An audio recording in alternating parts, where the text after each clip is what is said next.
sure that.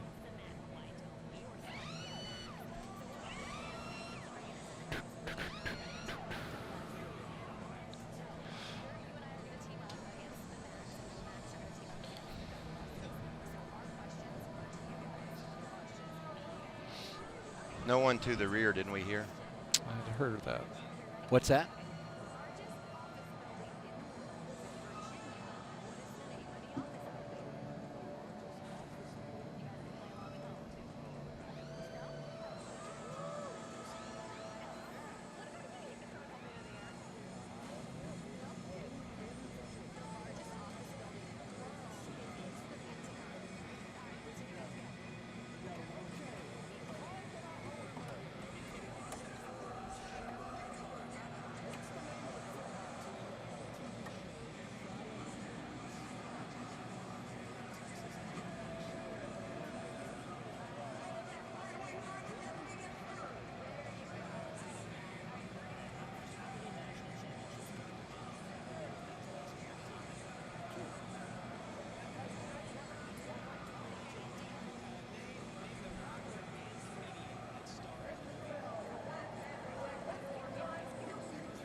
Race fans, it's time for those most famous words in motorsports. Here to give the command, please welcome our Grand Marshal, proud owner of a 2016 Toyota Tundra, and VIP customer of Priority Toyota Richmond, Charles Babcock.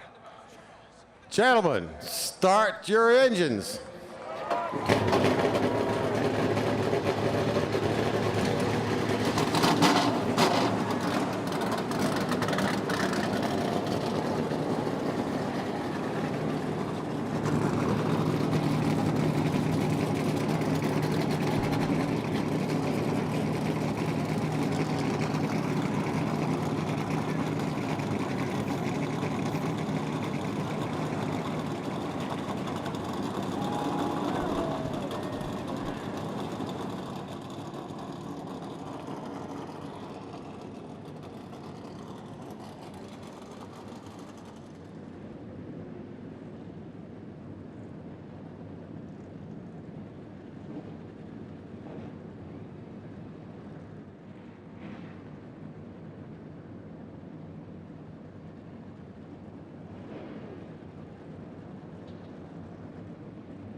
NASCAR on Fox live on a Friday night in Richmond, Virginia. It's time for round 8 in the NASCAR Xfinity Series. It is the ToyotaCare 250. First night race of the year, second straight week. We are on a short track. And as the cars roll off the pit lane, we highlight crew chief Chad Canals. No doubt he's been a huge part of racing history. He spent time not only on the pit box, but on the pit wall changing tires for four-time champion Jeff Gordon. Then he started winning some titles of his own as a crew chief. 7 different occasions he stood on the big stage with Jimmy Johnson, and now he is the signal caller for second-year driver William Byron. But tonight, for the first time, he is in the broadcast booth. Hey, everybody, welcome in with Michael Waltrip and Chad Canals. I'm Adam Alexander. We're glad you're here. I could tell by that last photo you guys just showed me. I mean, could we gotten a little bit better one from that standpoint? I'll say it's really exciting to be up here. Have never actually seen this racetrack from this elevation. What a great view. You know, we had a rookie on the pole and a rookie in the booth. Hey, what could possibly go wrong tonight? And we've got short track racing action. This is one of the most fun racetracks to watch a race from. I can't wait to watch these guys mix it up. Perfect time to have a crew chief here as our guest analyst, because these teams were on track this morning practicing. Garage open at 7. It's a long day, and we know the track is going to change. This is a tough time. It's really going to change for these guys. So they had an hour and 55-minute practice this morning. They all had about one set of tires that they could use. And at this racetrack, those tires deteriorate very, very quickly. Then in comes all the rain, washes all that rubber that they put down on the racetrack for the Cup guys. It's all gone. So these guys are starting with brand new tires, essentially just waiting to rubber up the racetrack. And as the driver, I'm going to lean on this guy, my crew chief, because he had to make many adjustments after that practice this morning and the way the track has changed. So I hope you made the right adjustments for my car, crew chief. Yeah, me too. One driver that might not need to lean on his crew chief, Christopher Bell. He's been on a roll, going for his 3rd win of the year tonight. It would be his 3rd in a row here at Richmond. Let's hear from our pit reporters. We start things off with Vince Welch. Good evening, Vince. Hello, Adam. Well, as part of a special deal with Nutrien Ag Solutions, the sponsor for tonight, Elliott Sadler is coming out of retirement to run 2 races in the Xfinity Series, including this one tonight here in Richmond, Virginia. He's a Richmond native. It is a special night. Team it up again with the longtime friend and crew chief, Chris Rice. I talked to him right before he got in the car. I said, does it feel different tonight? He said, oh, yeah, it feels like it's fun. No pressure tonight for Elliott Sadler. Jamie Little. Well, tonight is the second Dash for Cash race. 4 drivers eligible to take home $100,000. Tyler Reddick in the 2 is one of those drivers. He's on a hot streak, 4 straight top 5 finishes. But in the only practice session this morning, they were mid-pack at best. They made a lot of changes to this race car. He had hoped that qualifying would be rained out. He got his wish, and because of points, he starts on the front row. We'll see if he can race better tonight. Adam? Yeah, you talk about qualifying being rained out. Michael said a rookie is on the pole. That would be Riley Hearst, making his 2nd career start here tonight at Richmond, driving the 18 for Joe Gibbs Racing. He is in a Toyota, driving behind a Toyota, pacing the field tonight, the 2019 Toyota Supra. What a good-looking car. Oh, man, that just makes you want to go racing, doesn't it? Look at the sleek lines on that Toyota. Got a last word of advice for your driver here, Chad? I'm sitting here and I'm looking at this. I want everybody to pay attention as the night goes to the blackness of the racetrack. And that black that shows up as we get longer into the run is just rubber laying down on the track. And the cars get a lot tighter through that area. Nice and clean asphalt right now. I have a feeling, Michael, here in just a little bit, that's not going to be the case. There you can see our race analysis. These guys are going to go 250 laps with their elbows up. Stages are 75 and 75, then a 100-lap run to the finish, and it's key. We got to get to the end of stage 2 for this thing to be official. We say that because there is rain in the area. Green flag in the air. We're underway on a Friday night at Richmond. And nobody knows what they've got rolling into this first turn right here, which is obvious with that number 9 way up the racetrack. Still even, outside quarter. On the quarter, still on the quarter. On the quarter, still outside bumper, all clear. Back. That was a nice drive off of that turn there by Hearst in the 18 car, Adam. You could see him really get on the gas hard. But look at the run. Reddick gets to the bottom, takes that lane away from the young racer from Las Vegas in the 18 car.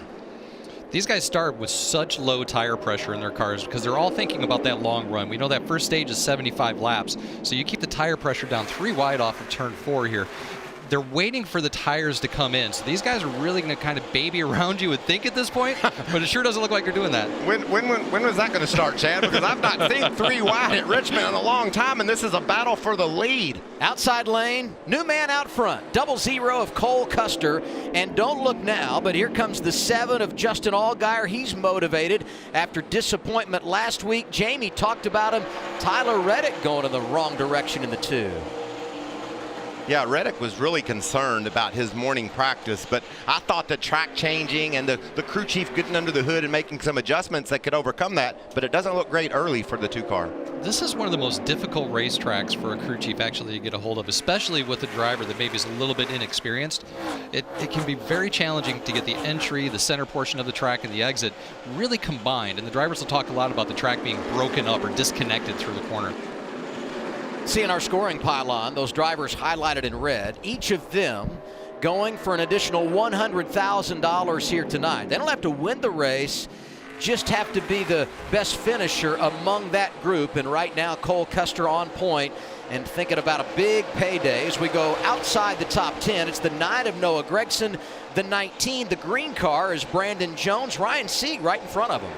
Yeah, Sieg's having a nice run early here. This 2019 season has been a success for him early in the year, really putting up some good numbers, and he's got a good run going here early. That's Zane Smith in the 8 car just ahead of him.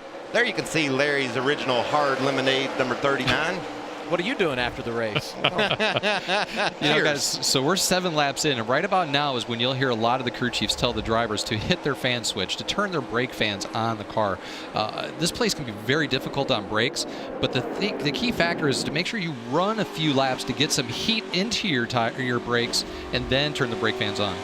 That's one of my favorite views, Adam, right there, because key to running well at Richmond is being able to get the gas down early and accelerate hard off the turn. You struggle for grip, like Chad said, on exit. You can hear Haley just working that throttle. Let's listen to him down here in 3 and 4.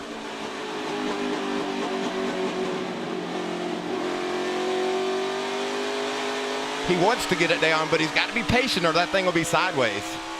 Haley made it to the championship 4 last season in the Gander Outdoors Truck Series. Solid start to his rookie campaign, but he's outside the top 10 right now. Your leader with 8 down at Richmond is Cole Custer.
got a brother.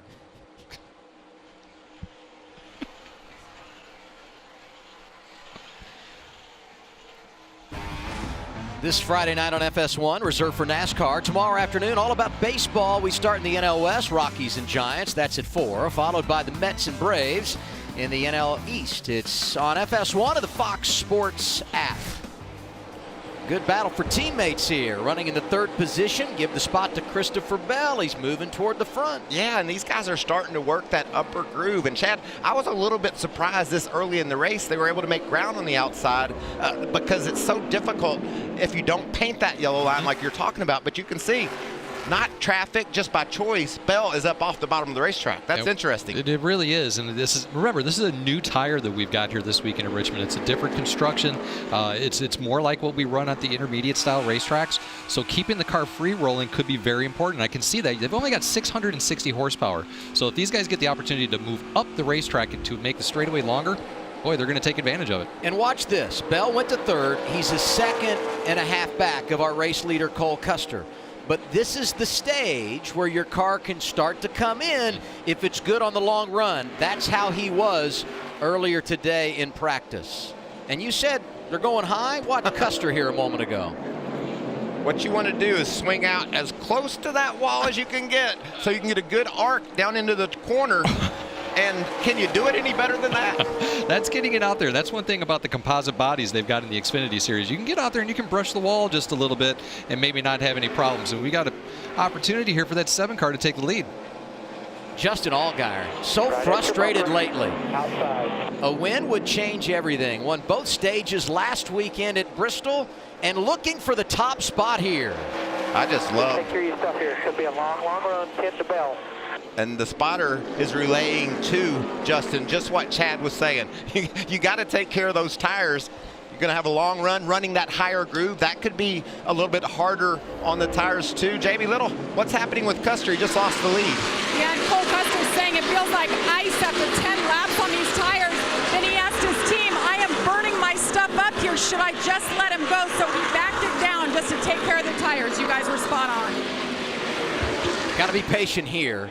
And that patience can mean more things than one. Couple of young teammates going at it right now. Noah Gragson of the 9, the 8 of Zane Smith. You remember on the first lap, Noah Gragson was all the way up out of the groove down in turn 1, lost a couple of spots. But when we talked to him earlier today, Adam, he was very confident in the way that number 9 was feeling to him. He has experience here, second a year ago.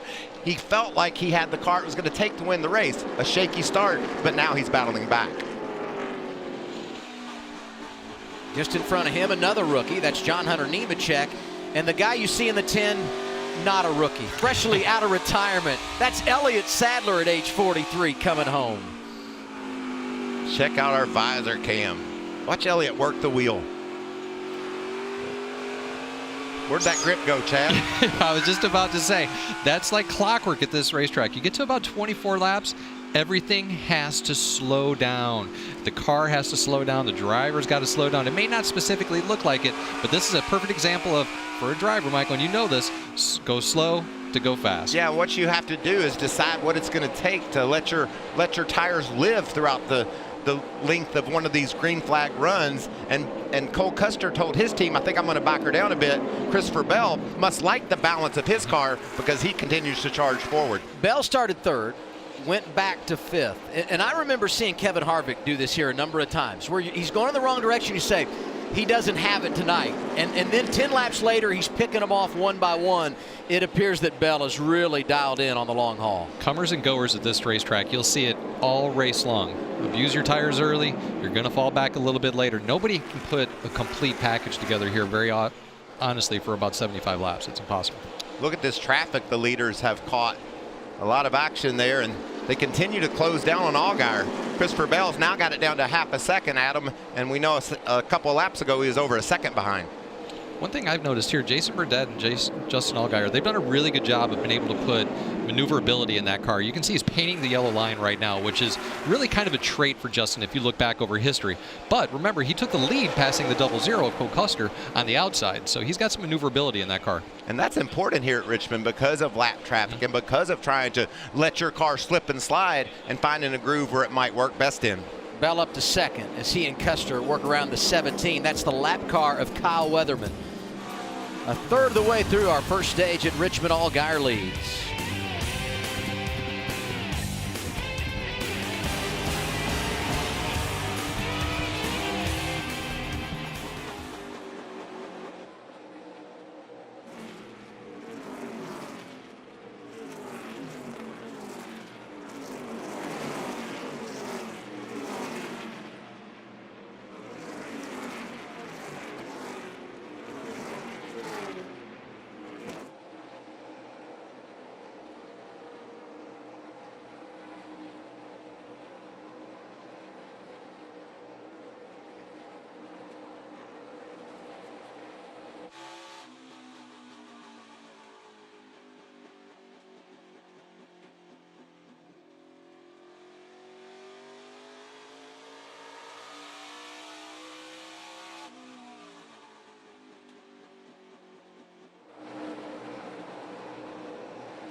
The ToyotaCare 250 off and rolling on a Friday evening in Richmond, Virginia with Michael Waltrip, Chad Knaus. I'm Adam Alexander, and this Xfinity action has been great.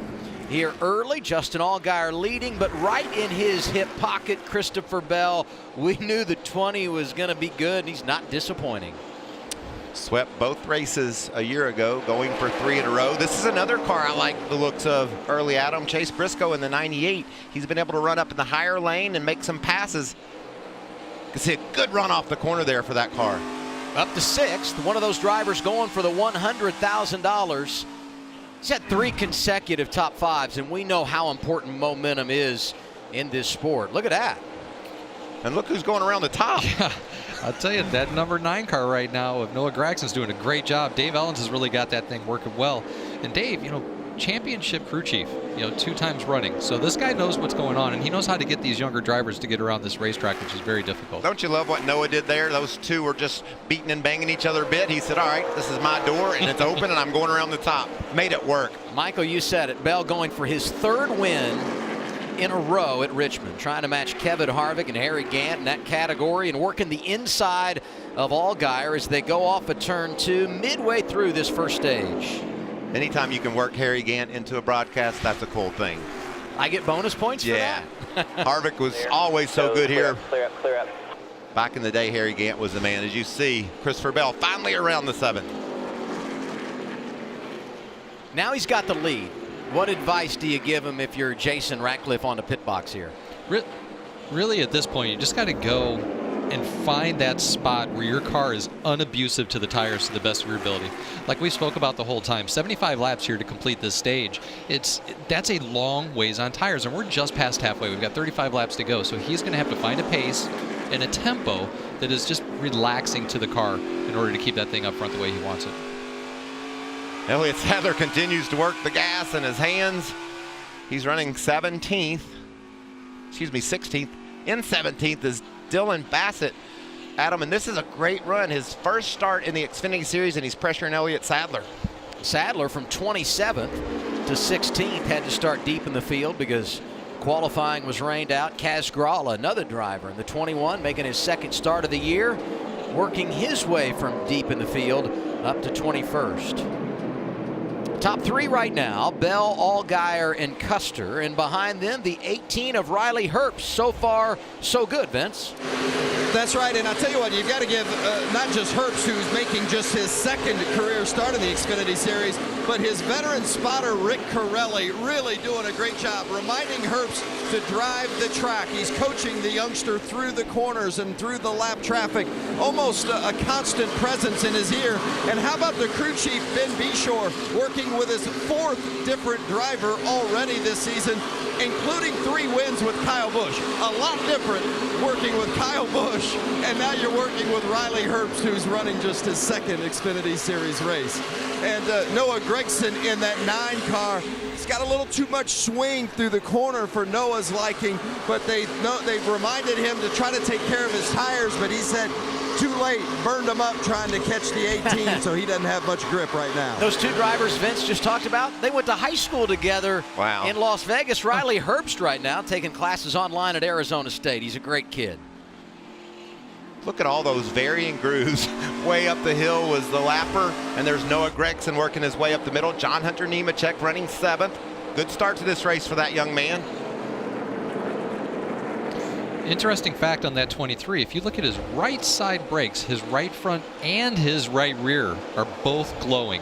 That's being pretty abusive on the brakes. That not only hurts the tires in general, but what that does is that starts to build up the tire pressure on both of your right side tires. Not saying it's not going to work, but long term, that usually is not a good indication of what you've got going on with your race car. Well, I hear talk that you crew chiefs are having a lot of fun with brakes these days. Maybe making one corner of the car stop more than the other that helps it handle through the corners. So I noticed that observant eye of yours looking down there and saying, who's doing what with their brakes in the Xfinity Series? Saw Tyler Reddick. He's fallen back to 9th. Right behind him, the 39 of Ryan Sieg. 30 laps to go in our opening stage. Bell, Allgaier, Custer, Hearst, Gragson, the top 5. You're watching the ToyotaCare 250 from Richmond.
The sun is down, the lights at full song. For this is the series where stars are born, and that's what Richmond's all about. We are green in Richmond.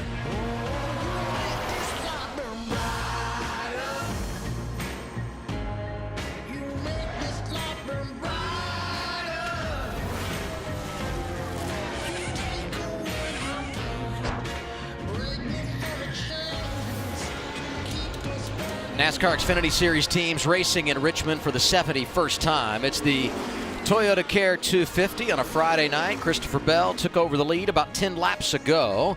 He's out front. Allgaier, Custer, Hearst, Briscoe the top 5. Gregson, Nemechek, Cindric, Sieg, and Reddick complete the top 10 with just over 20 laps to go in stage number 1. 2 and 8 are having a spirited duel here. Zane Smith down on the bottom. He's done a nice job in a couple of starts he's had in 2019. You can see moving around Reddick. Reddick continues to fall back. Big time adjustments will be needed for that 2 car, Chad, when they make this pit stop. What are options are they going to work with? Wedge, track bar, tire? What's their best plan right now? I'd really be asking my driver right now, what are you feeling at this stage? This is a great opportunity, 21 laps to go on the stage.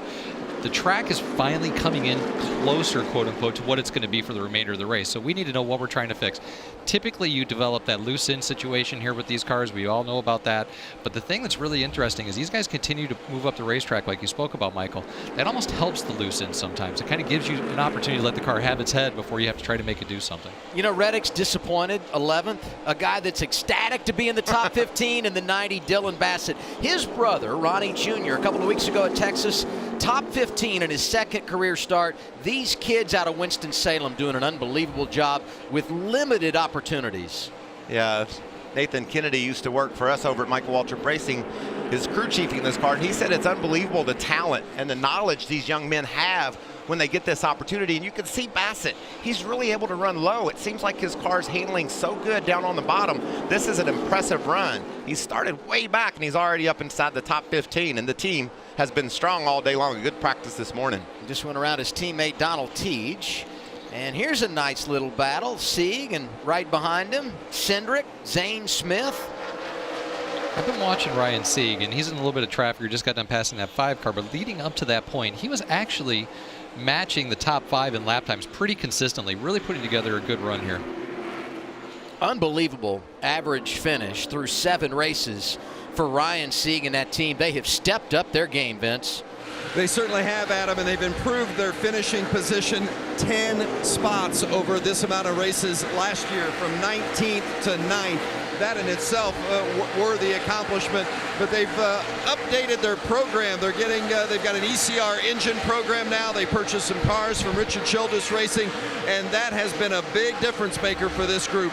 Good driver, putting the pieces around him, improving the results. Yeah, it's a great story. That's a family-owned team. Cowboy Starlin running the ship over there, and I hope Larry's down there on the box with them tonight.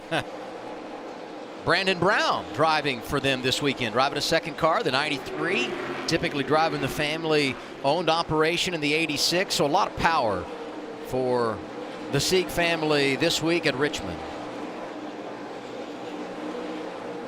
Brandon Jones has been quiet after a couple of top 10 runs here last year. He finds himself 12th with 15 to go on the stage. And I don't guess, Chad, I'd be too concerned if I'm able to run competitive lap times, get to this stage break, get that adjustment, another set of tires. You're going to have so much more knowledge about what your car needs as a driver to relay to the crew chief, and they can make those adjustments here at the stage break. How about this? Plus 22 for Kaz Gralla tonight, Jamie. So impressive so far, Adam. He started last in the field because there was no qualifying, and this is the 21 team's just second attempt this year, and he's doing a heck of a job. In the only practice this morning, he told me they really had some good long run speed. Well, we've gone caution free, and that's really played into his hands. Kaz saying he's just getting a little bit loose, and keep in mind, he's on a race-to-race basis. He has one more scheduled race, and that will be at Talladega in 2 weeks. That team played strategy at Texas, and if it had worked out, he may very well have won it, certainly would have finished in the top 5. We're going side by side with 13 laps to go.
Caution is out for the first time here at Richmond, and they're all going to pit, or at least a good number of them. Race leader Christopher Bell, the first to hit the pit lane, Vince. Justin Allgaier pitting from second place. No entry stability at all for the 7. Instead, it's just free in, tight center, free off, but the stability on entry is the biggest issue.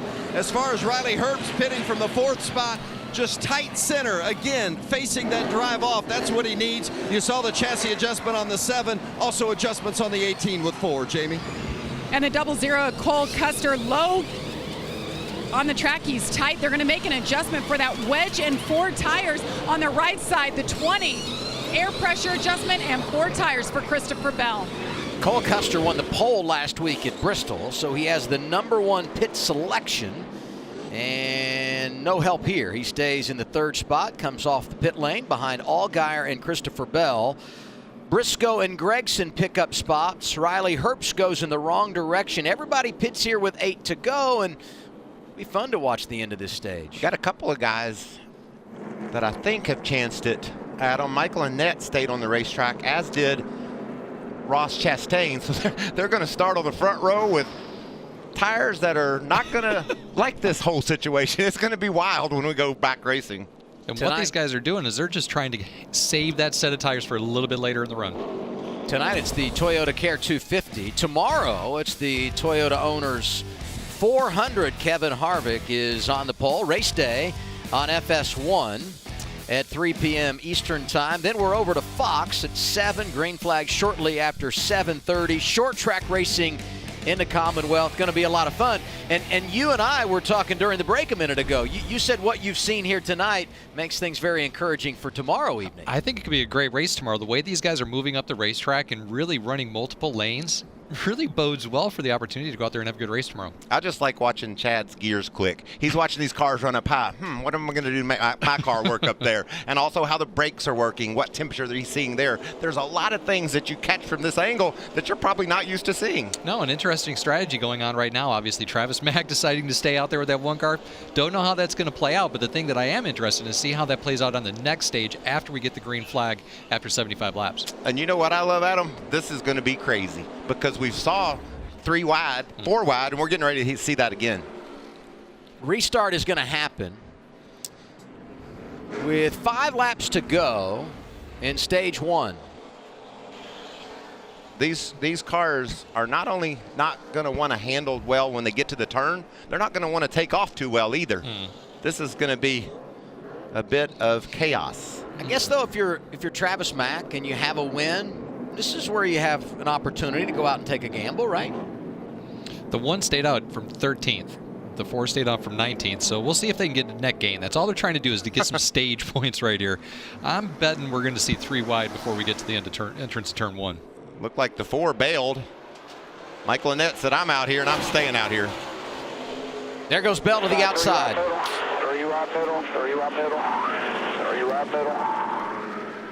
Everybody going by. Oh, geez, that didn't pan out well. I'm like you, though, Chad. I think 4 or 5 laps on tires, we know his are going to be better when he does pit, so maybe we'll see if it's a net gain at the end. That's what he's got to shoot for. He wants to be better than 13th when it all comes around, and he's 13th right now, so we'll see. And it isn't all going to come around for another 5 or 6 laps when he can get to pit road and get some tires on that car. But we can see the delta right now. You know, you run 5 laps around Richmond, and you are really beating up your tires, especially as hard as these guys up front are charging. He's going to have fresh rubbers on there, man. He might do a good job. Tyler Reddick, who had drifted outside the top 10 on that first run, has found a little speed outside of Cindric. They are racing for 7th. That's Briscoe right in front of him. Zane Smith a part of that mix as well. 3 to go, first stage.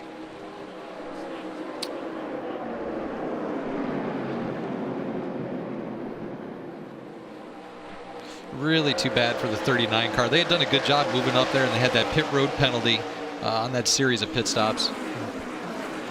There's Reddick. We know he likes the high side, swinging into that turn. A little bit of a shove there from the 22 of Cindric, and they're going to be 3 wide again. Middle 3, be smart. 1 inside. Just you 2 now.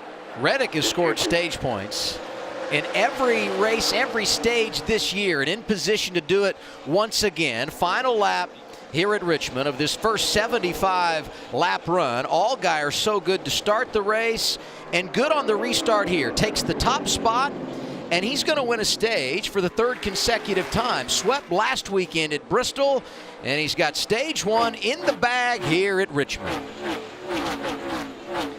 Allgaier, Bell, Custer, Gregson, Nemechek, your top 5. 75 laps complete in the Commonwealth.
Can we talk about the weather? Sure. Okay. Oh. Let's go on this date, April 12th, 1877, James Alexander, tying using the catcher's mask. I always liked that when I was behind the plate. 1961, went to outer space for the first time. And 2012, Candy Crush came into play. How about 1952? Hall of Famer Buck Baker wins for the first time in his career at Columbia Speedway. Various strategies playing out in the ToyotaCare 250. Michael Annett, one of those drivers that didn't pit. He has made his way onto the pit lane to get routine service here. And now we go with our Ford Performance Track Facts. Richmond wins by 4 drivers. Not shocking, Mark Martin leads the way. Kenny Wallace worked so many years with us here at Fox, had 3 victories.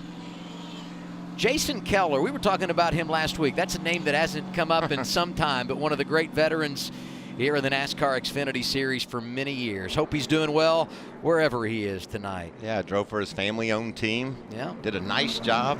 From Spartanburg, South Carolina, I believe, right? Looks like the one car not in a bad spot. He was running 13th before that series of pit stops before the end of the stage. Now he's sitting there with 4 fresh tires in 18th position. That could be a really good spot for him right now. I just love the strategy. I love what those guys did. They said, we don't have a winning car. We're going to work on it. We're going to make adjustments. We're going to improve it. But I think we've got to take a chance here, run some laps on these tires, have fresher ones when we go back green for this second stage. I think this is a great move. Yeah. if you're not where you need to be, at some point you got to get out of the box, and he sees how strong these guys are up front. So Allgaier wins stage 1, and he will be the leader on the restart, taking the inside lane. Bell will join him on the front row. Custer and Gregson in row 2. Then it's Nemechek and Reddick, Cindric, Zane Smith, Chase Briscoe, Brandon Jones, your top 10. All 4 of our Dash for Cash drivers in the top 9 as we return to the green flag to begin stage 2 at Richmond. This restart zone's difficult as well. You're kind of driving into the banking if you're further back in traffic, and boy, can you get loose coming here. Nice break there by Allgaier, the 7, but maybe even a stronger one for Cole Custer in the 00 on the bottom. Was able just about to peek to the inside. 3 wide once again. Said that a lot tonight, haven't we? I'm telling you. Keeping those spotters up on the roof busy with all these guys making these bold moves. Line up, clear up. Clear up. 2 Dyson. Look behind the top 3. Nemechek in the 23, rookie. Noah Gregson in the 9, a rookie. Zane Smith in the 8, first-year driver, making his 3rd career start. And they're racing with a veteran, Austin Cindric. It's his 2nd year in the Xfinity Series. Names are made here, Adam. That's why these young kids show up for the Xfinity Series, and they're ready to go. Let's hear from Cole Custer's radio, running 2nd. Yeah, the weather is kind of coming in and out, breaking up, so it's going to be hard to tell you exactly how many laps we think. So just do what you said, what we talked about, maintain, and then go. Crew Chief Mike Shiplett won here a couple of years ago with Kyle Larson. Mike's got a lot of experience, and obviously nobody down there is a weatherman, but he does a pretty good job of knowing what the weather's going to be like and pay attention to what's critical. And these guys watching all this go on, they're racing for that 2nd stage, because at the completion of stage 2, if the rain comes, the race is official and they call the race. What about slipping into the picture there in the 4th position, just behind this battle for 2nd? John Hunter Nemechek. That car just keeps getting better and better. Guess I shouldn't have said too much about those brakes. Apparently they got them just right. You got to find the line, right? Rain is on the way. That could be good news for Allgaier, who's leading right now, Vince.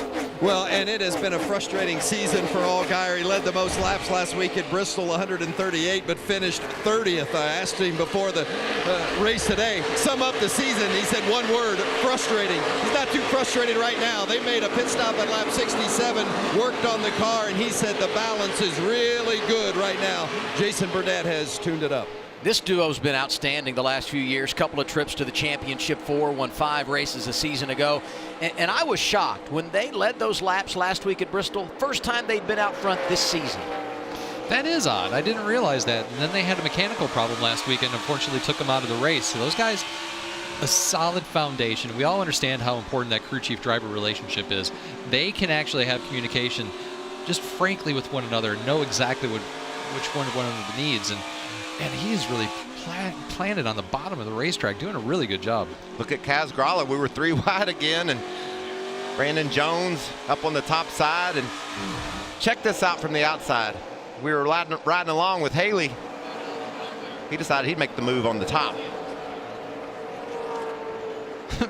That's got to be an uncomfortable position for Brandon Jones there, Michael. It's totally uncomfortable, and it's also really uncomfortable for Kaz Gralla trying to pinch that car down on the bottom. As a crew chief and your driver's sitting there and you know that he's doing everything he can and all you want him to do to save the tires. Take care of your tires. And that poor guy, all he wants to do is get on the gas and get away from that chaos that's going on all around him. Saw that Hot Stream ice cream sponsorship for Kaz Gralla. He needs to be here full time. He's been so good in his couple of starts this year. And there's Michael Annett off sequence when it comes to strategy, racing Jeremy Clements for 17th on track. Yeah, and he's done a nice job of maintaining, but I just really felt like that the car had more speed in it and he would move forward after the great call made on pit road, but it hasn't paid off yet. You can see right behind him the 90 of Dylan Bassett's heating him up. You know, Allgaier has maintained his advantage over Christopher Bell. They're the top 2, 17 down in our 2nd stage.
23 of 75 laps complete in stage 2. It's the ToyotaCare 250 for the NASCAR Xfinity Series here at Richmond.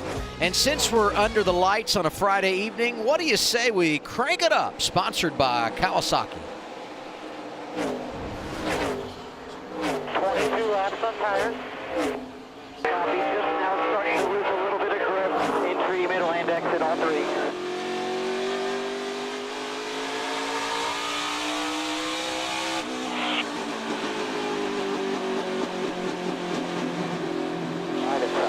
Inside by himself.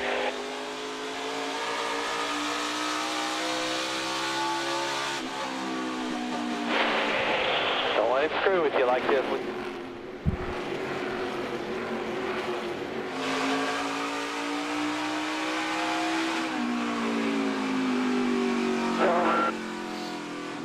Still there, outside. Still there.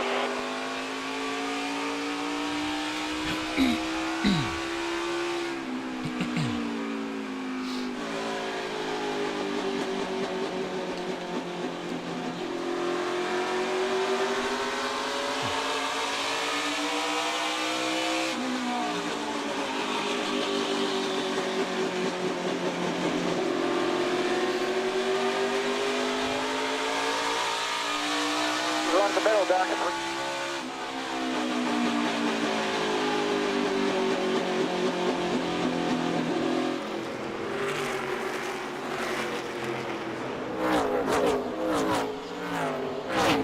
Nice car there.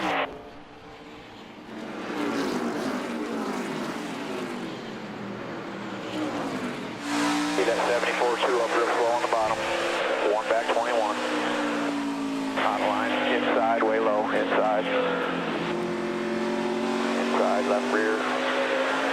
Clear. Left short, clear. Still out there. Clear, clear, clear.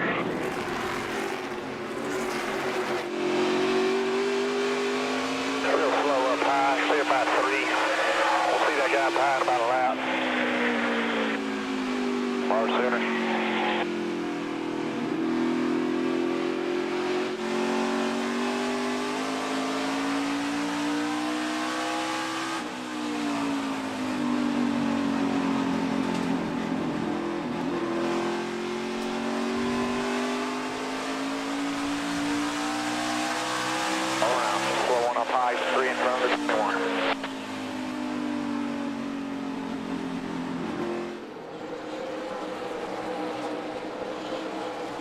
Justin Allgaier won our first stage. He's led 52 laps tonight, and his advantage over second place Christopher Bell over a second. Both of those front runners working lap traffic as we check in on Noah Gragson and Austin Cindric racing for that final position inside the top 5. Yeah, I love the versatility that the 9 car has shown. I watched Noah just run around the bottom a couple laps, caught a lap car, went to the high side, felt like he learned something up there. His car maybe handled better, and now he's putting it to use racing with Cindric.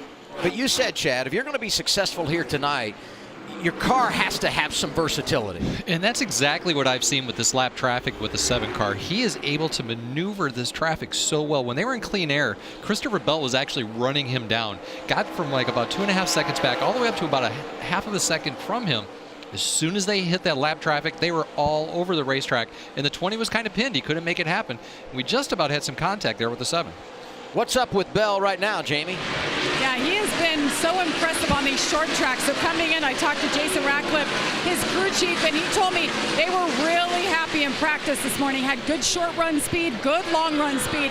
And to start the runs both times tonight, on the initial start and the restart, it fires off a little loose, but the longer we run, the better the car is. But he has his work cut out with them tonight with the 7 men. Hey, and how about Elliott Sadler? Guy's come out of retirement. He's up from the 27th starting spot inside the top 10, running 10th right now. Was a little tight in that first stage. They adjusted on it at the break and handling much better, much more comfortable. I think this guy's still got something left in him. What do you think? I think so. 43. That's not old. What's that George Jones song? I don't need no rocking chair, right? I'll tell you who's rocking, and that's the 39 car of Ryan Sieg. He's continually running the fastest laps on the racetrack. He's moved up to 7th. Last time by, he ran a 24:30. That was a 10th better than our leaders. 3 wide with a lap car. The 42 is Chad Fincham. Gregson dives to the inside of him while hanging on the outside of the double deuce. That's Austin Cindric. These guys are all getting the messages from their crew chiefs right now. Half in line. Good job, man. You go drive away here. Weather is imminent, ladies and gentlemen. It is on the way. We're less than 18 minutes away from what we predict to be the storm to come. So these guys are telling their drivers right now, the weather's coming, guys. We've got to get going. At the end of this stage, this thing's going to be done. And at this pace, I think we're going to make it happen. 39 to go. Could be 39 to the finish at Richmond. Justin Allgaier leading the ToyotaCare 250.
Our next PBC Fight Night is a good one, is Peter Quillen and Caleb Truex, not related to Truex, battle for another shot at title contention. The former champions square off tomorrow, 10 Eastern on FS1 and the Fox Sports app. Brakes are hot. Exhaust is hot. Yes. Drivers are getting hot under the collar. We're racing the weather, racing the competition. I love short track Friday night. Really interesting right now. The 20 car's been able to roll up onto the 7, running a little bit higher on the racetrack. Now, I know this is a short track, and a lot of guys don't believe this, but once you get behind another car, you get that aero-tight situation. That's exactly what the 7's doing right now, is he's rolling up the racetrack a little bit, staying right in front of the 20 to where the 20 can't complete that pass. And that's what the spotter's job is, to help you as the crew chief. Let that driver know he's running second. He's a half a groove above you in the turns. Move up. That's the spotter-driver communication that can be valuable for these racers. Absolutely, because the 20 is definitely faster than the 7. He just can't get a clean enough run to get alongside of him. Allgaier's now led over 200 laps in the last 2 races. He's won 3 stages. If he doesn't get the black and white checkered flag tonight, he's going to be highly disappointed, Vince. Well, you got that right, but right now the car has just lost its grip, and he said it has really swung all of a sudden from a pretty balanced car with a good feel to it to all of a sudden no grip, and that's why you're seeing that 20 close up closer and closer. But this is a time in the race, Vince, where the 7 of Allgaier, he's going to use every trick he knows. Like Adam said, he's moving around. We're trying to get the air to disrupt on the nose. So Justin's really working hard in that car to try to help that situation. He feels like this place owes him one. Remember a couple years ago when he was racing Kyle Larson, spring of 2017, they went at it pretty good, and race ended under caution. Both drivers thought the race wasn't over. They were still competing even after it had been made official by NASCAR. Good. Just a little more bend, pointer straight. More driver coaching there. He wants him to maybe dime in the corner a little bit, it sounded like. A little more bend and then point it straight. Eddie DeHaan, the spotter for Justin Allgaier. Tony Hirschman, the man on top of the spotter stand for Christopher Bell, trying to coach their driver to the right line, put them in the best position for success. And it's always easier for the crew chief and the spotter than it is for the driver. We know exactly what you guys need to do, Michael. I don't know why you can't just do it. You tell us to do it all the time. So just keep taking with me. Remember, the race isn't official till we get to the second stage end anyhow, so 25 more. You know, it used to be in NASCAR, you just have to make it to halfway. That's where we are right now, but the new rules say you have to finish the second stage for the race to be official. 25 to go here in our second stint. Great battle for the lead, and right of your screen, the 39 of Ryan Sieg continuing to drive to the front. It's impressive. He's caught Cindric all over the back of him, and the battle for the lead, there's battles all over this racetrack. Yeah, that 39 did a really good job. Over the wall too soon. Oh, we got a smoker down the back straightaway in the 51. Yeah, that's Jeremy Clements. And they were just on pit road, weren't they, Adam, with their hood up? They were. Caution is out. Where do you guys want them to go? Yeah, 20 minutes, right? Now what do you do? The crew chief always has to have a plan in his pocket ready to go. What happens if we have a caution flag right now? And I'm looking at Chad's pockets and they're empty. How do you make this decision, Chad? You've been in this position before. We got a stage incoming. The weather's on its way. Do we pit or do we stay out?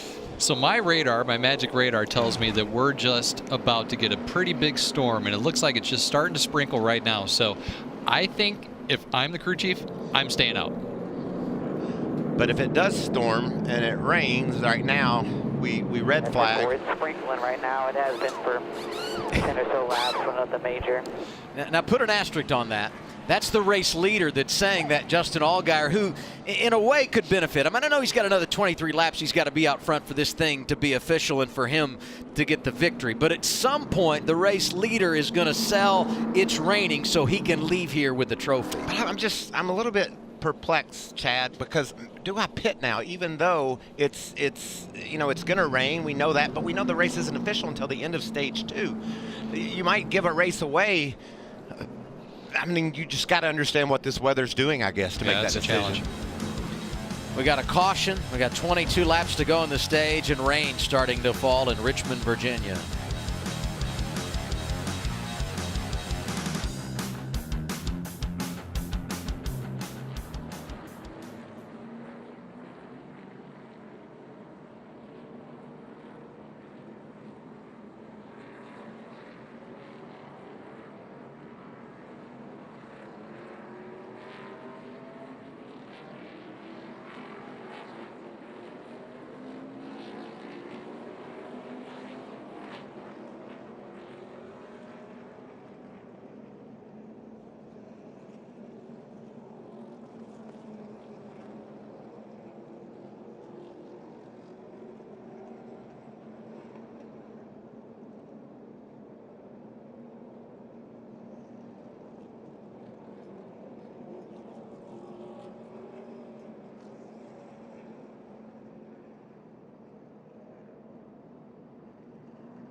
You are watching live coverage of the ToyotaCare 250. We're live in Richmond, Virginia on FS1 with Michael Waltrip, Chad Knaus. I'm Adam Alexander. Justin Allgaier won our first stage. He's led 78 laps tonight. He's out front right now. As we close on the end of stage number 2, we're cleaning up from what appeared to be an engine problem for the 51 of Jeremy Clements. Behind Allgaier, Christopher Bell, who also has led laps tonight. Rest of the top 5, Custer, Nemechek, and Cindric. What do you have, Vince? Well, Justin Allgaier and crew chief Jason Burdett having a conversation about whether they come or not in relation to the weather. If they come now and get tires and it doesn't end up raining and washing this thing out, and they have to by chance come back tomorrow, or they would come and get a second set, the final set at the end of this stage, they would have nothing left for the end of the race, and that's not a position they like to be in. This really was not the time to get the yellow to match up with their strategy, so they can't really decide, at least at this point, what they're going to do. They don't want to run out of tires. And pit road yet to open under this caution because all the cleanup on the back straightaway. And I think only Chad Knaus knows how that crew chief feels right there. I mean, you can just see the look on Burdett's face. What am I going to do now? I mean, it's raining hard enough right now. They may just call it, but if everyone comes in front of you, I think we got to come with them and just stay on their strategy. Yeah, it's 10-4. You're probably going to tell me it's on me, and I'm going to tell you it's on you, so you probably need to make a decision who it's on. Nah, man, this one's going to be on me. You said the fuel window's what? About 111 laps. And so we're at 118 to go now. I don't know that that's necessarily what you're trying to set up for, because I don't feel like we're going to sit around here and roll around under caution for 17 laps. So we're going to have to pay attention to what everybody else does. And if you're the leader, what you don't want to do is necessarily do the opposite of everybody else. And we saw how important tires are when Michael Annett started on the front row and dropped to 13th in one corner. So they've got to consider that as well. But strategy is what this play is all about. How do we get tires now, run till the stage break, the weather's fine, and then go win the race? Weather's going to have a lot to do with their strategy. And Vince mentioned this. Everyone has 2 sets left. You could put a set on here, and then you'll have one more set of stickers in the pit area for that final stage, and we now have been told pit road is open. And look at that, the 7 stayed out. That could be painful. Oh, it's going to be painful. Everybody came behind the 7 to pit road. 21, Gralla stayed out. What do you have, Vince? 23 of John Hunter Nemechek just needs a little bit more drive off, so they're going to give him the 4 tires and an air pressure adjustment, and hoping that they get some more green flag racing here. Jamie?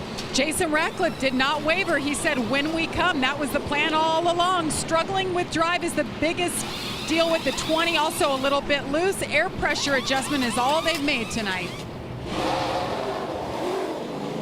A mixed bag when it comes to strategy. Race off pit road goes to Cole Custer. Bell comes off second. Then it's Cindric, Nemechek, and Gregson. We're watching our monitors in the booth. We've got an eye to the sky. And we are also watching what's happening out front behind the pace car. Justin Allgaier is the leader. He stayed out. Here's their conversation a moment ago. I probably don't want to know who didn't come down, huh? Probably not. No. There's about 4 or 5 that may have stayed with us right here. Copy. I count 4. Dylan Bassett, Ross Chastain, Kaz Gralla. That's your man Bassett. Yeah, he's really been fun to watch. Stephen Light.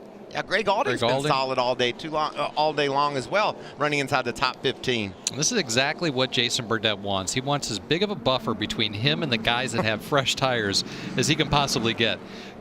Cole Custer, Christopher Bell, those guys are going to be coming crazy fast through those slower cars, but all he needs to do is get to the stage end, and then he's going to have some good fresh tires that he can put on his race car. Top 7 stayed out, Michael. He's not getting to the stage end with the wind, with those tires. As soon as they go green, it's going to be chaos.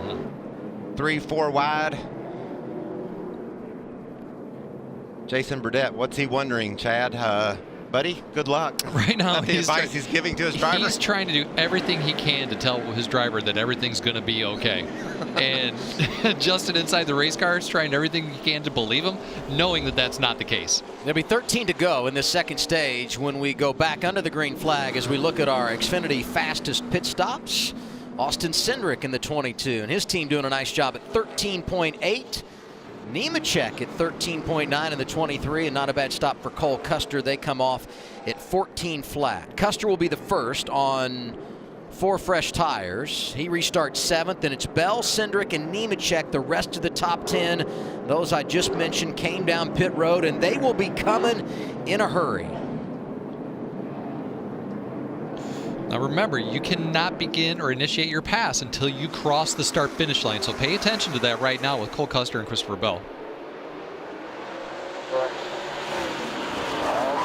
Justin Allgaier's got 5 friends on the racetrack. It's the guys that stayed out with him. How long can they hold up that pack? Look at that red.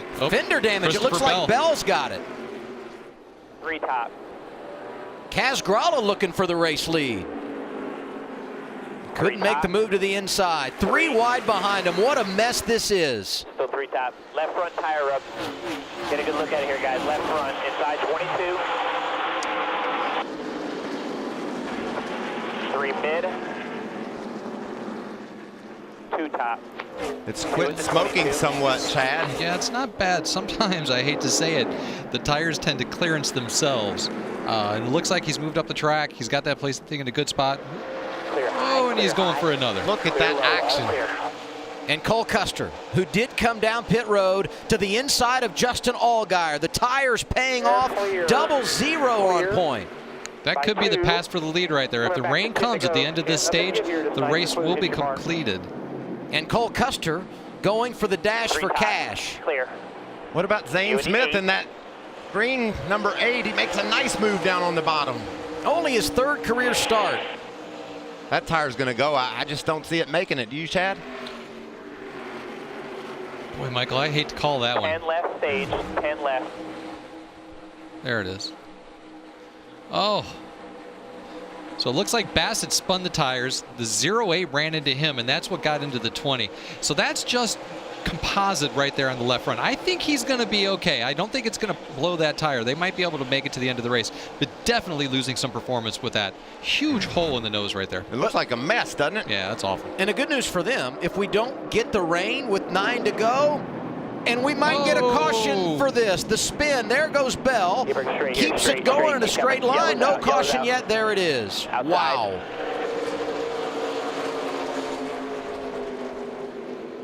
Oh, Jason Burdett, what do you do now, buddy? Well, now I guess, you know, the question becomes, how quickly can they get this cleaned up, and will we go back green before the end of the stage? I think we're going to go back green, Adam. I don't think there's really anything to clean up, and that little nudge to the left front of the 20 car of Christopher Bell shouldn't have hurt anything any worse than it is. They're going to have to work on it anyway. I think Jason Burdett, the wise choice at this point would be just to go ahead and stay out on the racetrack and not hit pit road. And that's exactly what they did. They stayed out. The only car coming to pit road is Christopher Bell with his damage. Wow, that was pretty intense, wasn't it? Turn that thing sideways down into the corner. He's in, Jamie. Jason Ratcliffe on the radio, very calm. He said, all right, let's fix it here. Let's get the Barrett Bond, have 1 tire ready, a scuffed left front. That's what they're going to put on, because as you mentioned, we have 1 set of stickers left here. But big turn of events for the 20, who looked to be the class of the field early. Coming to 6 laps to go. Looks like the track's in good shape. Yeah, it does. The one good thing about this racetrack, it is pretty porous. And the more porous the racetrack is, if we do start to get a sprinkle, it really absorbs it, and you can continue to race pretty quickly. Yeah, I didn't see any ill effects on that restart of the rain and the precipitation it's been in the area. I'll tell you, you talk about sitting right. Cole Custer, I mean, he got the tires. He was able to get through the restart cleanly, despite the fact that some of those guys in front of him didn't have the tires. And now he has the lead. He's going for the $100,000, and he's just going to have a short little run here to try and win stage 2. The 9 of Noah Gregson's got some damage on that right front from bumping into Bell, but that won't hurt a thing. That's fine. That's a short track. That's fine. He'll be fine. You can complain about that later. Just go racing right now. Zane Smith, what a great performance tonight.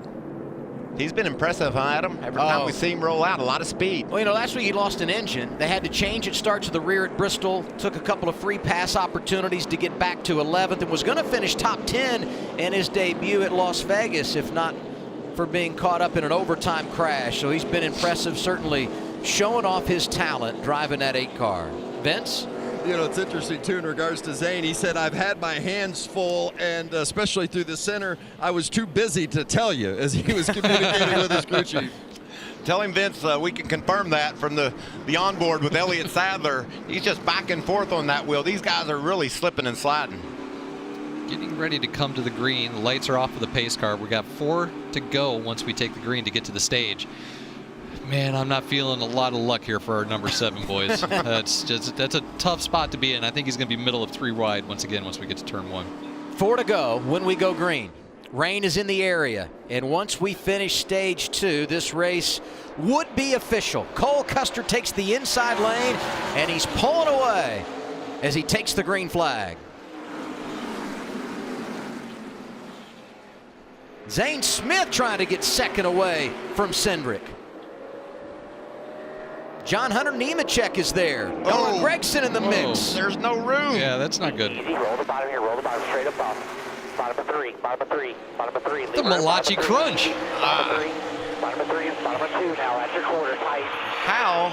Bottom of 2 to 22. A back in line with you. There might be a little payback coming here. How did they keep those cars going straight? They were all over each other. Ryan Sieg is back there. He's running in the 6th position. What a great night for the 39. 2 laps to go this time. This is good racing. Aggressive racing. That 00 is just waving by. He had a lot of confidence, Chad, about how that car was driving in practice. Look at those raindrops dropping on the windshield. That'll get your attention as a driver. 1 lap to go, stage 2. And he's going to get the green and white checkered is Cole Custer. It could equal the black and white checker as we see rain on the radar. Won earlier this season in Fontana, California, and trying to win for the 2nd time on the campaign. 2nd stage win for Cole Custer comes here at Richmond.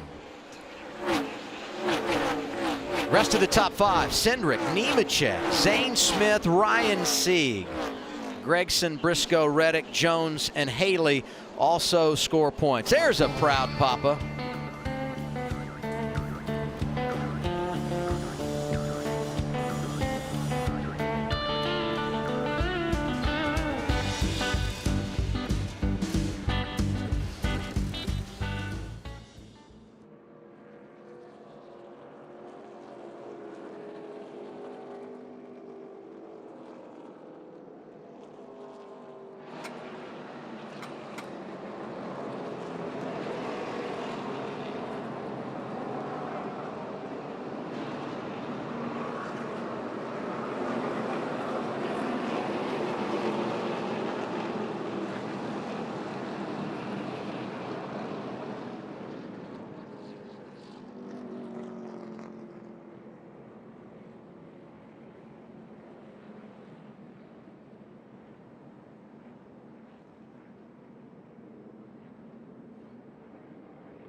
Stage 2 is complete in the ToyotaCare 250. Cole Custer gets the victory. He's Dash for Cash eligible, and right now, long way to go, but right now in the catbird seat to win the $100,000. And now we get pit stops for those who didn't come down prior to the end of the stage. Vince?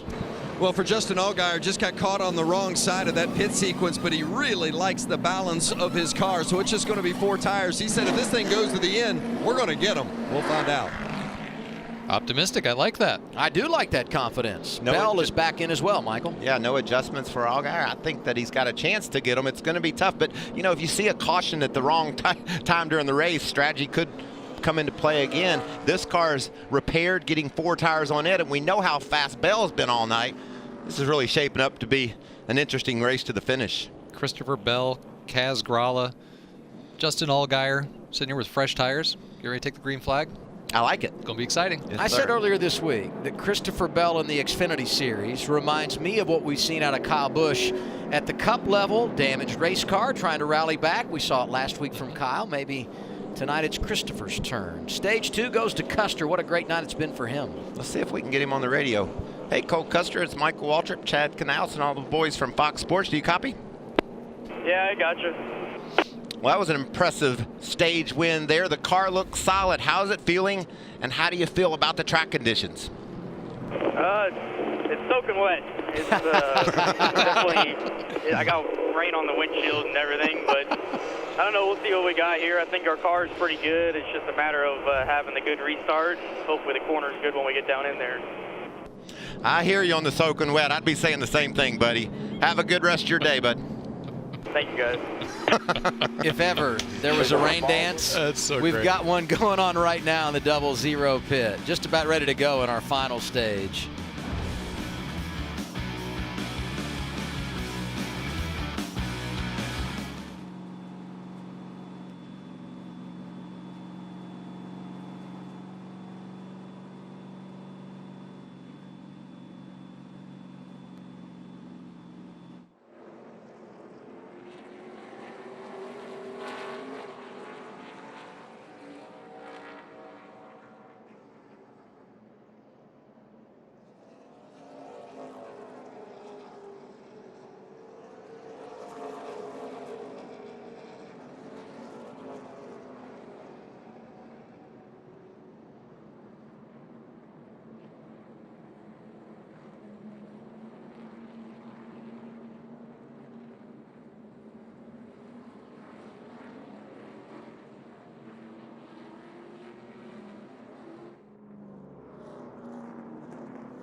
I had it happen at Darlington one day.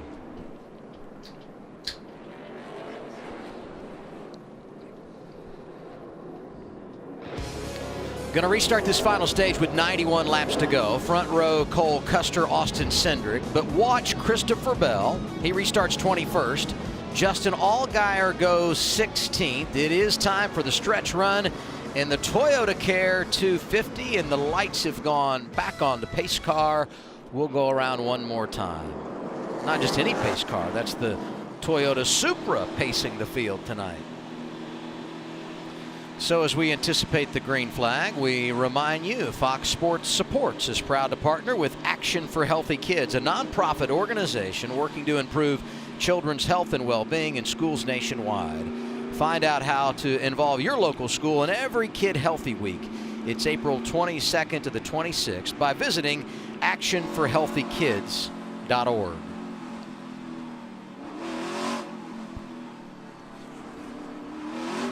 Lights are off on the pace car. You can hear Briscoe trying to heat up his tires, making sure they're going to go stick to the road when he gasses her up here. 90 laps to go in Richmond. Hard to accelerate on those scuffed tires. All clear.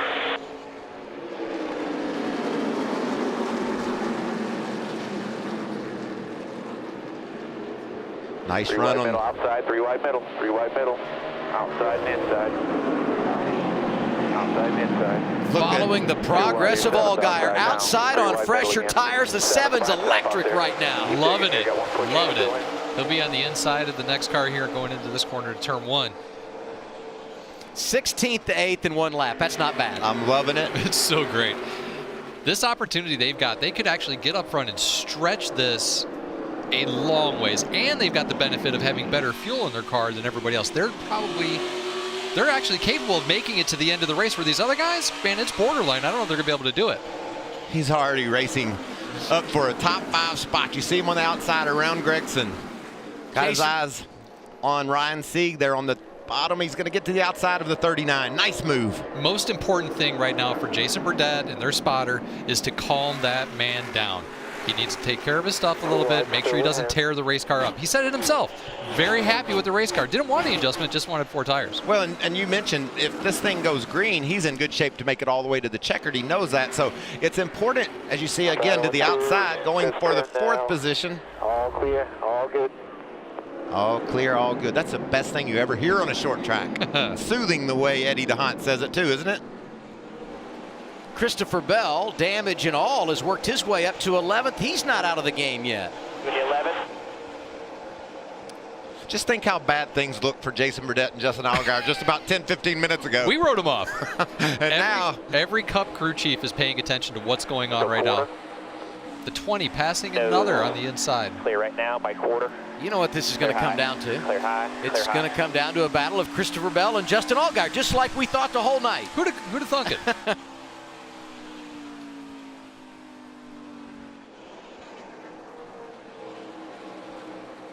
Ryan Sieg challenging Zane Smith for a spot inside the top 5.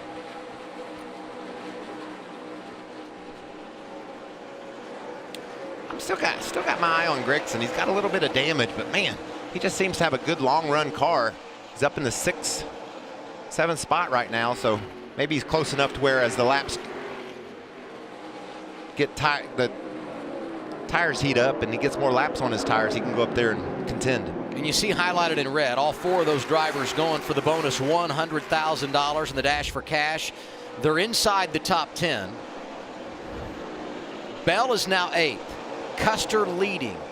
And another guy on fresher tires, the 21. Still inside, 3 wide up top. Kaz Gralla, saw him making a move. 3 wide up top. Now 3 wide you're up top is not what you want to hear on a short track. These two cannot separate from one another. The 8 car's really starting to search around a little bit. Oh, the 7 car's taking over 2nd place from Cindric here. 82 to go. He's 1.4 seconds behind. So we will continue to monitor the difference as he tries to regain the race lead.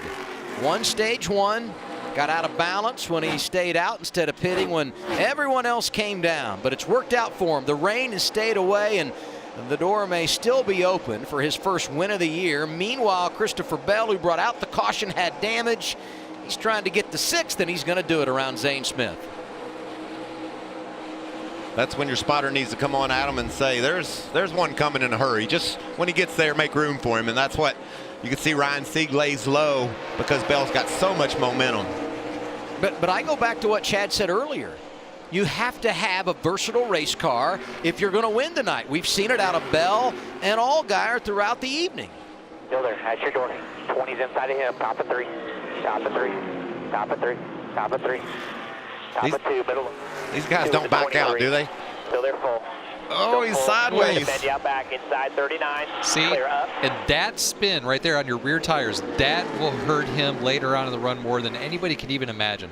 Every time you spin the tires, you're just taking life away from them. Now, he feels like he's way faster than these guys, so he should be able to clear them really quickly and easily, but it's just not that simple. We've seen the lap times and the guys up front start to level off a little bit. Custer's still running in those 70s. Allgaier's running in those 70s, so everybody's trying just kind of settling in now just a little bit. With that pass, Bell ran a 70, so Yeah. with that type of action and traffic, he's still able to match the leader lap time. Is it fool's gold a little bit, Michael, when you restart 20th around some slower cars? You get through 7 or 8 of them real quickly, and then you're like, I got this. And all of a sudden, the competition stiffens. Hey, y'all, watch this. Usually doesn't work out too well. Man, I am loving that 39 car. It is amazing how well they've done. Got him About your door here. some new equipment, a new sponsor on the side of that 39 car. And this team has proven that they're going to be in the playoffs. Also got a big bag of confidence. That never hurts. Confidence, momentum, whatever you want to call it. It never hurts to have that on your side as you're going into these racetracks. Coming to 75 to go. Custer leading the ToyotaCare 250.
We've celebrated the success of Joe Gibbs Racing a lot in 2019. We're going to pick on him for a minute. First, Riley Herbst getting some damage here as he races with Kaz Grala. Herbst in his second career start being scored 16th. And his teammate Brandon Jones headed toward the garage. Appeared to be an engine problem there. So that's not good.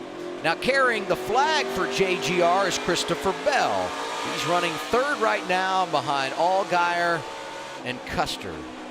And unfortunately for Bell, the best we understand it is he's out of sticker tires. So caution comes out. All he's going to have are cold scuffs to put on that race car, while the rest of the guys are going to be able to put on fresh stickers.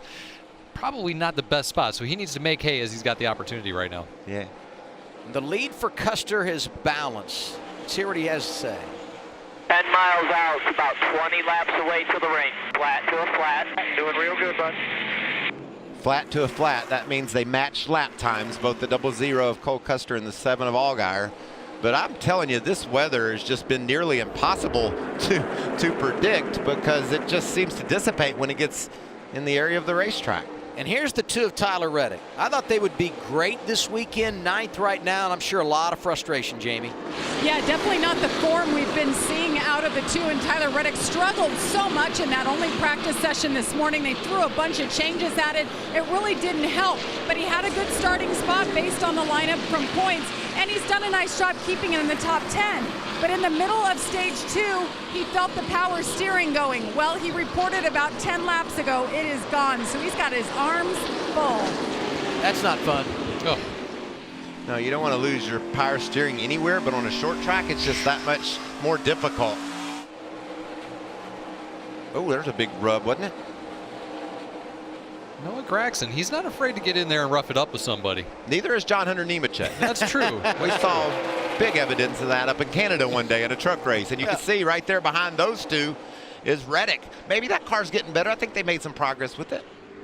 Well, I mean, no power steering. It's pretty impressive that he's actually in there running as hard as he is right now.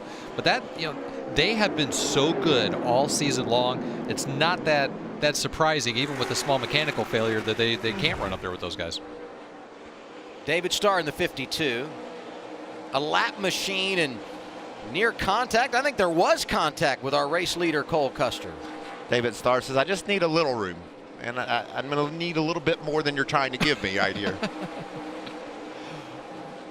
Doesn't look like there's any damage to the 00, and I think he's perfectly fine. Lap time is still right on 24 flat, like we heard earlier from the spotter. Heard range 20 laps away.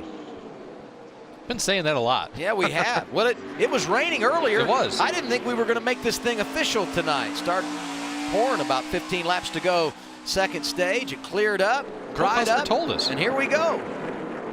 That's what it looks like to be inside the top 10. You can see Chase Briscoe in that 98 car really working the wheel, and there's Kaz Grala. What's the story on Chase Briscoe? Quiet night for him, Vince. Yeah, they've just been trying to find the comfort zone with this car, and Chase admits that some of that is his own doing. He's relatively inexperienced when you talk about pavement racing. I mean, he's a dirt racer by trade, but he said he's still learning what the car needs, and as a team, still trying to get that whole weekend put together. Haven't really been able to do that yet, even though they've had some good results. They've strung together some top 10s, but they know they've got a lot left in them. Yeah, top 5 the last few weeks, but he's about to fall outside the top 10 here. Can't say enough about the job Kaz Grala has done. Limited opportunities this year. Was out front at Texas, and here he is once again. Yeah, started in the back and has been able to race his way up toward the top 10. Dives inside of Briscoe, and there you see the red car just behind this battle. That's Ross Chastain. I talked to Ross earlier today, Adam. That's not their primary car. They lost it at Bristol, so he's got a backup car. The team's budget is tight, so they had to bring a spare car. And look, up inside the top 12. That's an impressive performance by by Ross. And Kaz Grala, Justin Alexander, the crew chief, he opted to stay out at that stage, or stay out before that stage, and then come and get his tires at the end of stage 2. So he's on the same plan as the 20 and the 7 car right now, and they're working their way up there pretty well. They were close to not making this race when it rained earlier on the outside looking in, but a withdrawal from Morgan Shepherd opened the door for them to put themselves in the show and making the best of his second start of the year. At the front, Allgaier over a second behind Cole Custer. One lap are taking at the pit. It's going to be close on them. It's going to be close. If they pit, it'll be right at the very end. They might make it with caution. Copy. Yeah, I think if caution comes out, everybody's pitting to put on tires. So I think fuel will be a non-issue. Now, if it goes green, man, it's going to get exciting right there. Because the original window was 111, and we all know that can grow as the race goes on. We've had a number of caution laps, and Custer pitted with 116 left. So you got to feel, unless we get a bunch of overtimes, he's going to be all right. Well, the other thing you have to realize is pace is dropping off. Slower pace, better fuel mileage. 55 laps remaining in Richmond, Virginia.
.48 laps to go in the ToyotaCare 250 for the NASCAR Xfinity Series. Cole Custer is leading. And these teams will be off next week for the Easter holiday. And in 2 weeks' time, we go to Talladega. And earlier this week, Cole was in Alabama promoting the event, and he was throwing axes as part of the promotion. He also raced go-karts. I think I would stick with that. He probably did much better. That's as fun as you want to have. Get out to the go-kart track and race some of your buddies. That's good times right there. When he was throwing that hatchet, I would have felt better if he would have had his helmet on. That looked really dangerous to me. Well, you're a father now. I am. Perhaps that could be a nice father-son thing to do. Just go out in the backyard and throw the old hatchet. No? You're not buying that? I'm not liking where you're going, Adam. I'm not. I'll stick to the go-kart track. I'm just trying to help. Jamie, what do you have?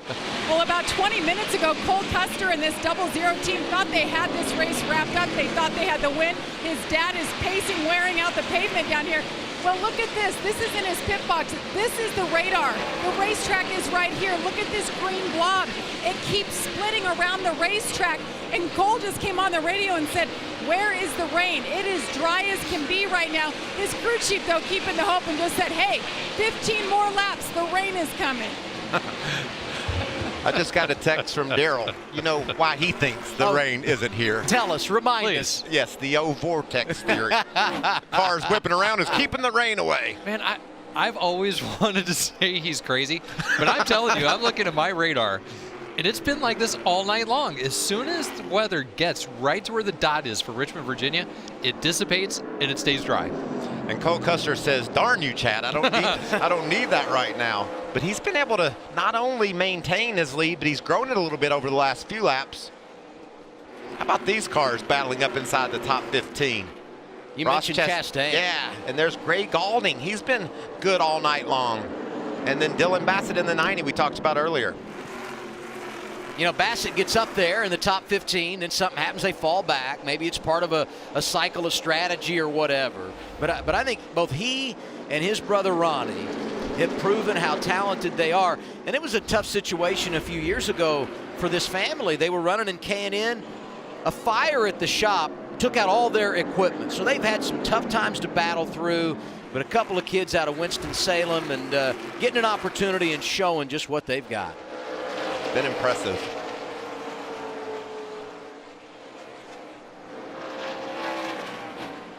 You know, the lead for Custer was hanging around 0.7 of a second, and now it's grown to 1.3. Now, I will say this, Bell was 4 seconds back.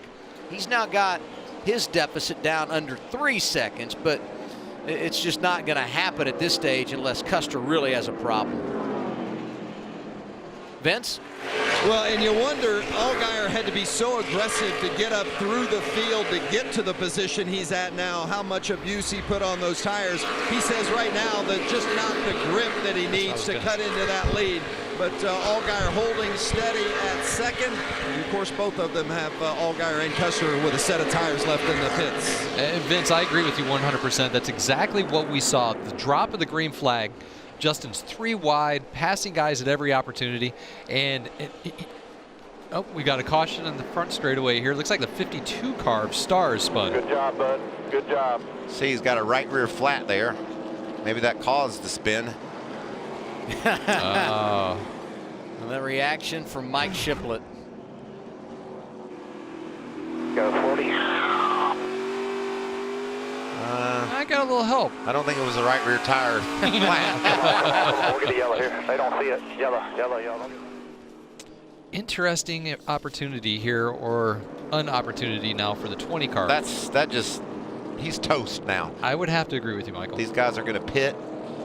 Didn't have any tires, and cold scuff tires won't stick like new ones for sure. Definitely not for 38 laps left to go in the race. And because of that, it's a no-brainer that everybody pits here, right? I mean, you come get that final set of stickers. Yeah. Everybody pits at this point. The only a couple guys were actually good enough to make it on fuel safely, so they'll all come down, get 4 fresh tires, get it full of fuel, and we're going to have a shootout here for the end of this race, with 2 guys still in the top 5 for the Dash for Cash. Some great pictures here of David Starr going for a ride. Our group, NASCAR on Fox, always doing an unbelievable job. Track opened up for 7 o'clock this morning, and our crew was here then. Thank them for their hard work as always. So where's this rain? No, bud, I'm not a weatherman. It's all green, but we'll get destroyed if we stay out on tires. We got to come in and pit. Where's this rain you've been speaking of? Everybody's pitting. Everybody's going to pit. I said this earlier, but Custer won the pole last week at Bristol. We used that qualifying session to pick pits for tonight's race. So Custer is in that #1 stall. That qualifying setup last week at Bristol could be what wins them the race here tonight, because this cycle of stops is going to be huge. And Chad, you know how important it is to execute on pit road during crunch time. This is the money stop here. It really is. And the thing that's really touchy about this pit road is it's on a radius, it's curved. So maintaining your pit road speed down this pit road as a driver can be very challenging, and it's hard for the guys, the pit crews, to see the cars coming into the pit box. Heading your way, Vince. Well, just as Justin Allgaier hits his box, we're starting to get a few more sprinkles. Justin said just overall less grip that run. It's 4 tires and an air pressure adjustment. As far as the 39 of Ryan Sieg pitting from the 5th spot, he said he just doesn't want to make the center too tight. They're not going to change anything. That's how good that car is. 4 tires, no changes at all for Sieg. Great run for that 39 team. Jamie? The 20 of Christopher Bell losing front grip, not good on the long run. Remember, he only has scuffed tires left. They have already been run. On the right side, the 00 puts his last set of sticker tires on, an air pressure adjustment, a little bit tight in the middle, and here comes a 7, Adam. 20 had a bobble on the right side. Custer wins the race off pit road.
He's my favorite right now.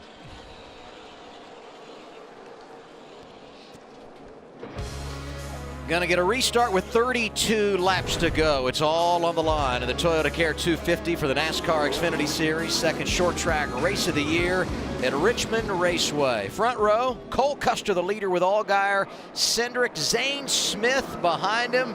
His mom all kind of nervous in the pit lane as he leads him back. Oh, spinning the tires by Justin Allgaier right there.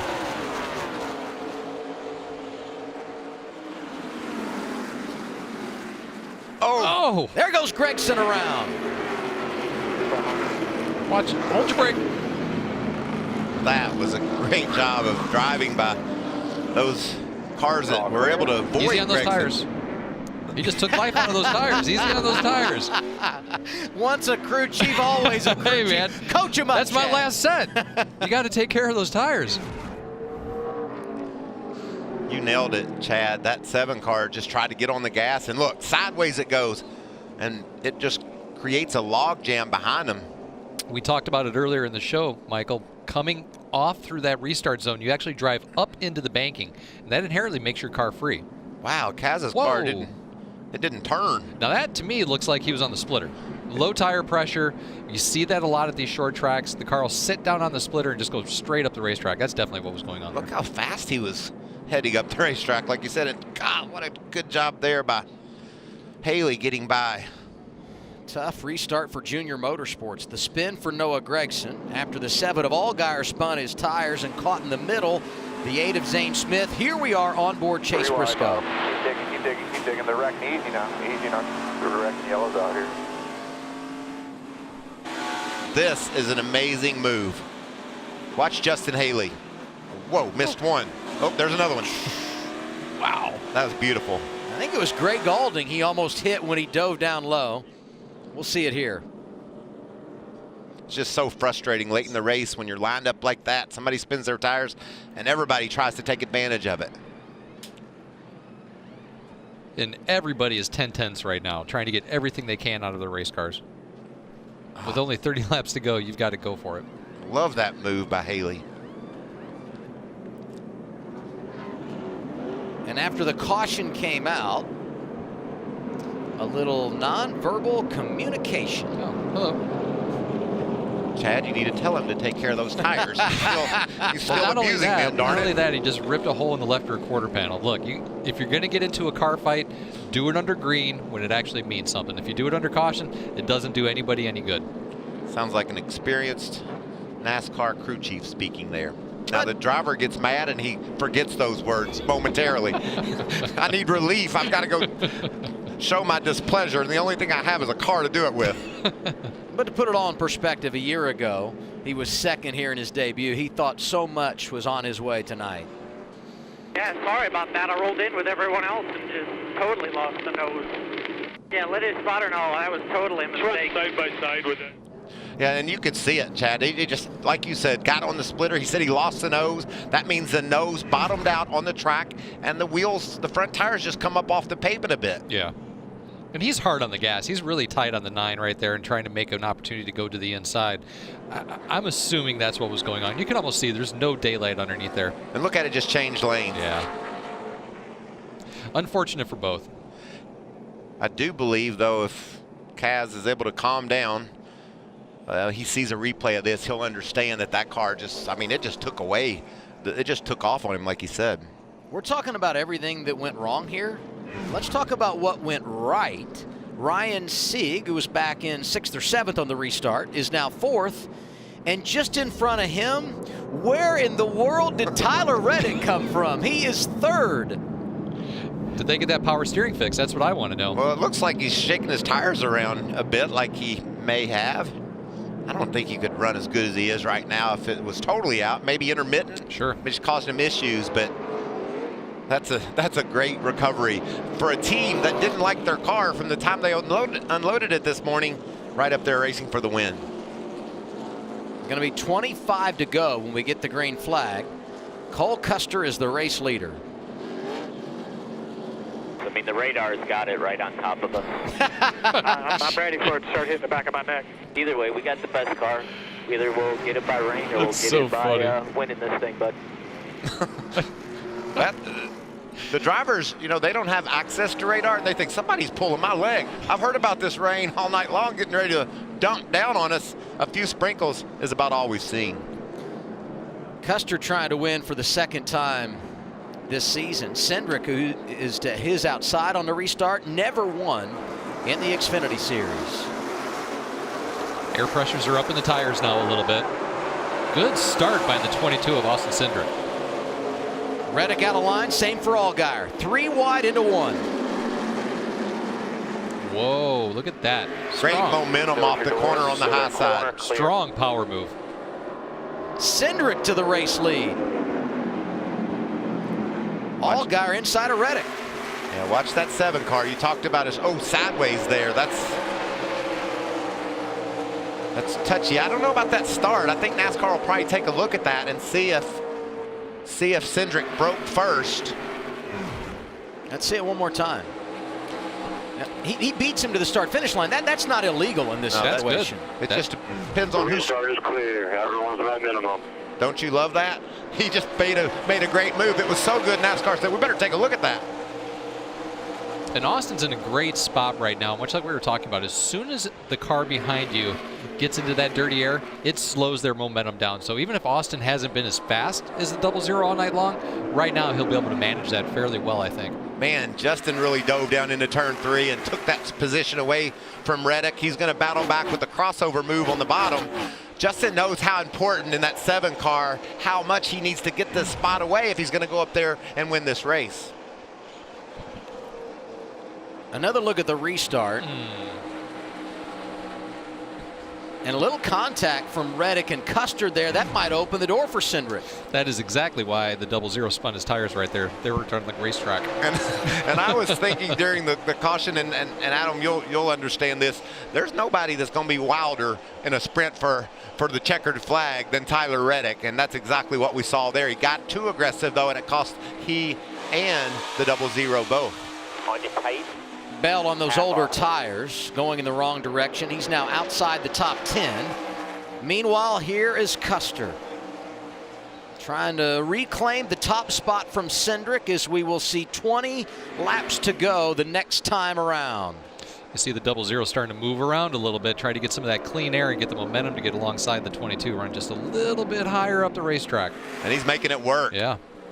Outside your door. That's your door here. 20 to go. 20 to go, just you and the 00.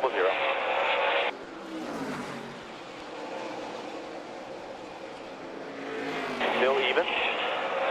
Just the 00 there by 15 to the 7, by 15. That was a nice move. Yeah, that 00 strong. You know, I'm loving the racing we're seeing tonight, the multiple grooves that we have, and it's making me really look forward to the big race tomorrow night. We're going to see these Monster Energy Cup drivers all over this little racetrack. Stewart Haas may be trying to sweep the weekend. Kevin Harvick on the pole tomorrow. Great in practice earlier today. Cole Custer leading now with 19 laps remaining. He too pilots his Ford for Stewart Haas. He's got his eyes on $100,000 cash, I believe. That's exactly what his eyes are on. And I think if you want to know what's more important to a race car driver, a trophy or a victory, I'd pick trophy. I won a $100,000 bonus once. I don't have that anymore, but I got every trophy that I ever won, and that's what it's all about, taking your team to victory lane and celebrating. Allgaier 2 seconds back, Vince. Well, and the confidence that we heard from Allgaier before, we're not hearing it right now. Justin just told Jason Burnett the car is out of the track, very similar to the run before. Certainly not the grip and the balance that they had earlier in the race. So frustrating. And I want to go back to Custer, because when he got the lead, you talked about the power move. I think it speaks to his maturity and how patient he was after losing that front spot on the restart. Well, especially since he thought he had the race won. I mean, it was raining. He thought he had it won at the end of stage 2. He thought the rain was going to come. Then he found himself in second, out of position. But patience paid off, and he's just got the fastest car right now. You hear him asking, where's this rain you've been talking about? Where's this rain I've been hearing about all night long? And Mike Shiplett's just saying, look, buddy, I'm not a weatherman. Let's just get out there, get collected, and go out there and try to win this race naturally. This is our 8th race of the year, and you saw Ryan Sieg there trying to finish inside the top 5. As we go on board with Elliott Sadler, 13th right now in his return. We'll see him again later this year at Las Vegas Motor Speedway. I love these two guys right here. They have been racing side by side, nose to tail, door to door in the top 10 all night long. Ryan Sieg, I'm very impressed with what they got going on right there. And that 8 car, man, Taylor Moyer's done a great job with that new rookie driver. I think it's pretty impressive what they got going on. He told me last week he's a people person. He said, I'm country enough that I can go hunting with Jeb Burton, and I'm California enough I can go surfing with Zane Smith. And that chemistry is paying off as the 8 tries to go back inside the top 5. What about it, Vince? Well, it certainly has been an impressive run for that 8, and you mentioned Travis Moyer. This is the 5th different driver he's worked with this season already. Smith, just his 3rd Xfinity Series start. He'll be back in the car at Dover. Brett Moffitt will be in this car at Talladega the next race, but Zane Smith certainly making his presence felt here tonight. Uh-oh, he's going to slip up. That's hard to do. Man, be aggressive down on the bottom. You can see him working that wheel. Got a lapper right up here. Zane Smith did a nice job there hanging on to that car. He's better than Sieg, but completing a pass down on the bottom is just difficult. Heard the spotter there, Tab Boyd, on the radio. Did a great job for many years with Joey Logano. Now working with your guy, William Byron. I didn't know he was spotted for those guys. He'll be warmed up for tomorrow night, you know? Yeah, that's good. Hopefully you keep that 24 car, get that 24 car in the top 5 or 10 like those guys are running tonight. Going to see 10 to go this time around. If Custer wins, it would be his 2nd victory of the year. His mother, Cindy, no doubt full of anxiety in the pit box.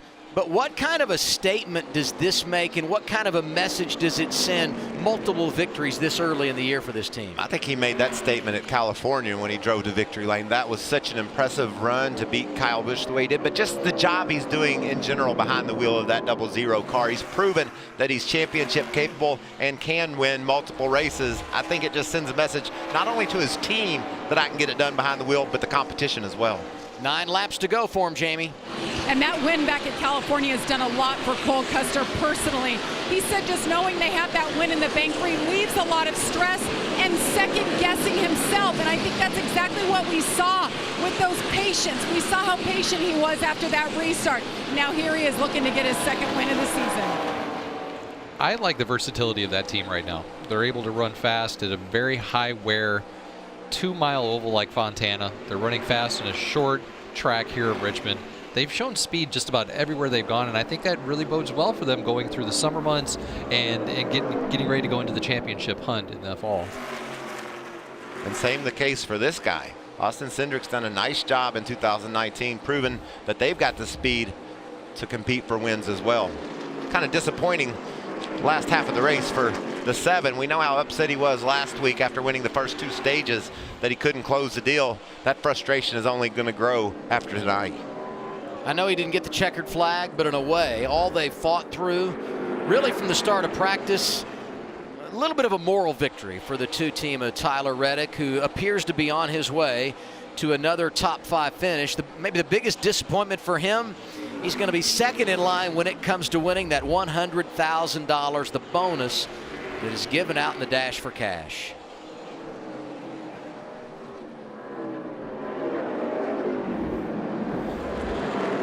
Ryan Sieg right now, Zane Smith, both those guys putting down lap times as fast as Cindric, as fast as Allgaier, just a little pinch off of what the 00 is capable of doing. And I know I've said it all race long, but very, very impressed with both of those 2 guys. And if you're Cole Custer and you could see the way some of these battles are going on around this racetrack, you're just thinking, keep them straight, boys. Just don't cause a caution. I don't want to have to win this thing in overtime. What about Riley Herbst? Another driver that's rebounded nicely. He's driven up inside the top 10.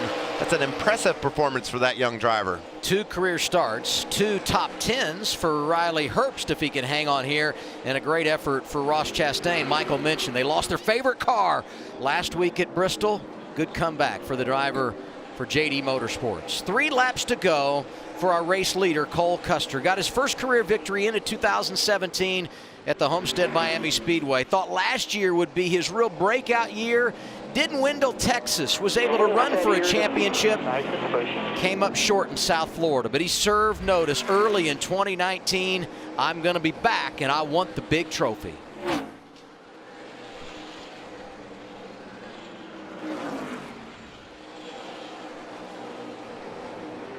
Smooth and steady off the turn, just not spinning a tire. Dives down in toward turn 3. All he wants to see is that white flag, and then he knows he can bring it home. 1 lap to go, sponsored by Credit One Bank. And that rain that Cole Custer was asking about is just starting to show up. That'll be nice for him to get to victory lane and it be raining, since he's been looking for it all night. What a night for Cole Custer. What a start to the season. 2nd win of the year. Going to be his first at Richmond. He delivers on a Friday night under the lights. Awesome. Nice job, guys. Nice job. Watch your water. Watch your water. Don't get the engine hot. Woo! You know why he's saying that, right? First short track win. We've been waiting for that for a while. Got to run those engines 4 times in the Xfinity series, so they don't want to mess that thing up. Here comes that 22 up to you. Yeah, just take care of your stuff here. That's an awesome drive right here, bro. That's big league stuff. Great job by Mike Shipley. Not a good weatherman. Not a good weatherman, but a really good crew chief. He's a lot of experience, is doing a really good job with that 00 team this year. Cole Custer wins and gets the $100,000 payday. He should celebrate this one.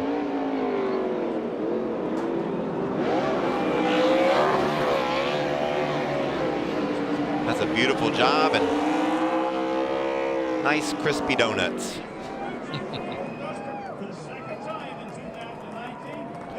Great job by the whole team. Pit stops. Spotter did a good job. They had a lot of opportunity throughout the course of the race to have a potential problem. They kept their heads. They did a really good job all race long. Good night for SHR. Custer wins. Briscoe 8th inside the top 10 again.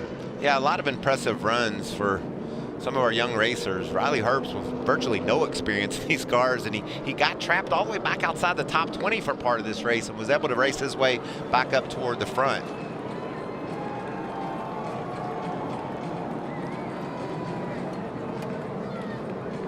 It's a great feeling there, Michael. Yes, it is. It's the best. Heard Custer say it's great to finally win on a short track. They've been an intermediate team. Wins at 1.5 miles earlier this year at California. Their program starting to show off its flexibility. The rain was around all night long, but we stayed dry, and it all worked out for Cole Custer, who wins the ToyotaCare 250.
Stand by.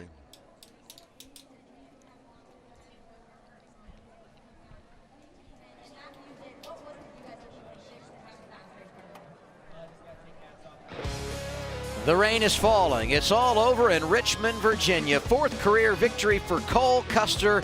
Let's go to victory lane and Jamie Little.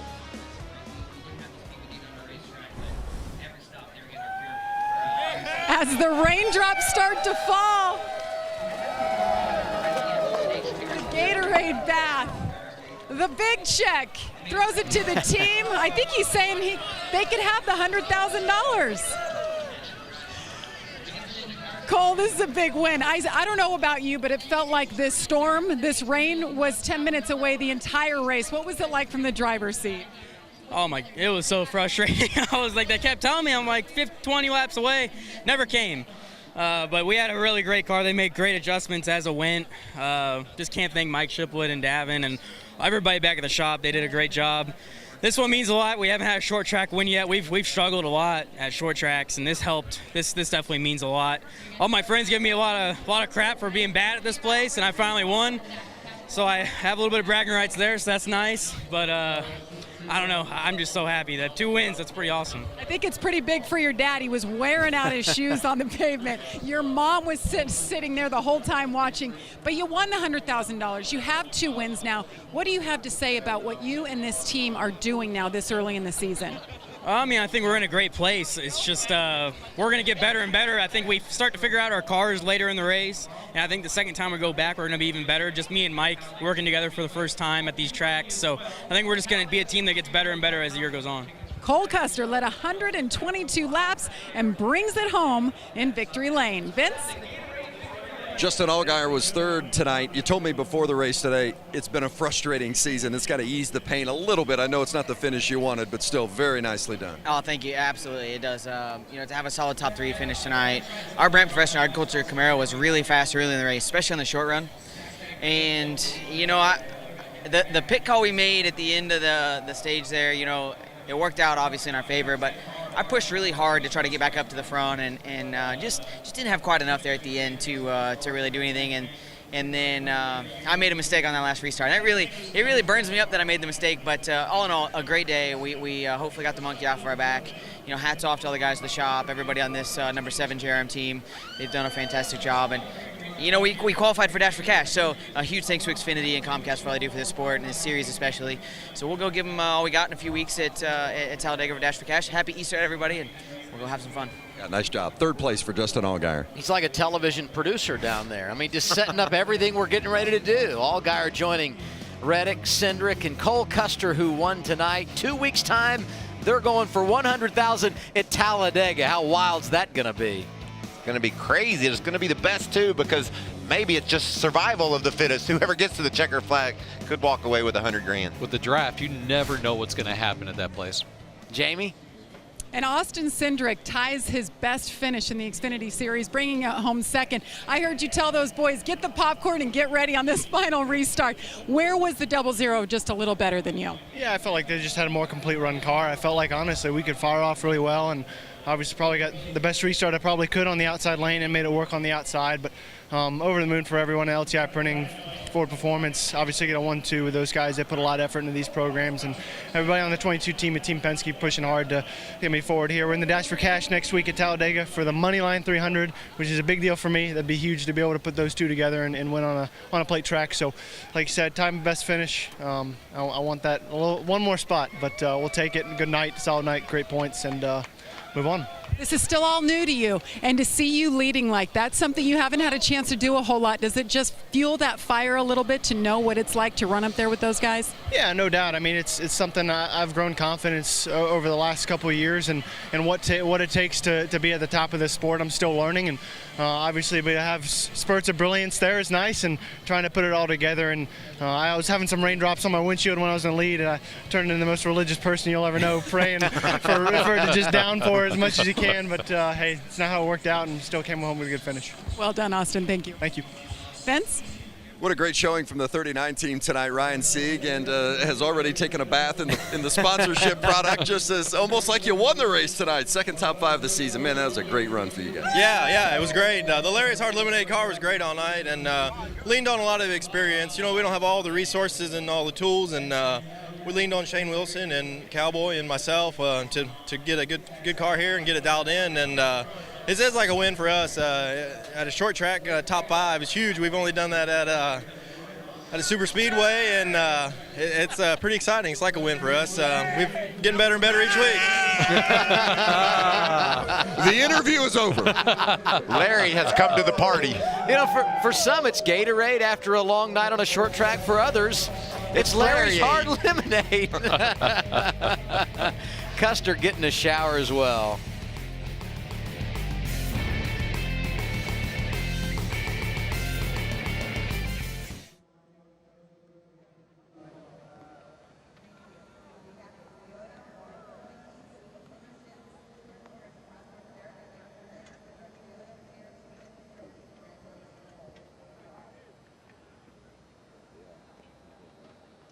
Congratulations to Noel Custer and ToyotaCare. 250 first win here at Richmond Raceway, and picks up $100,000 in the process. We congratulate all the rest of this team. Fans, thank you for being here tonight. We're saying on your way home, don't forget games open at 2 o'clock tomorrow. We're going to go racing tomorrow night in the Toyota Winners 400 here at Richmond Raceway. We will see you then.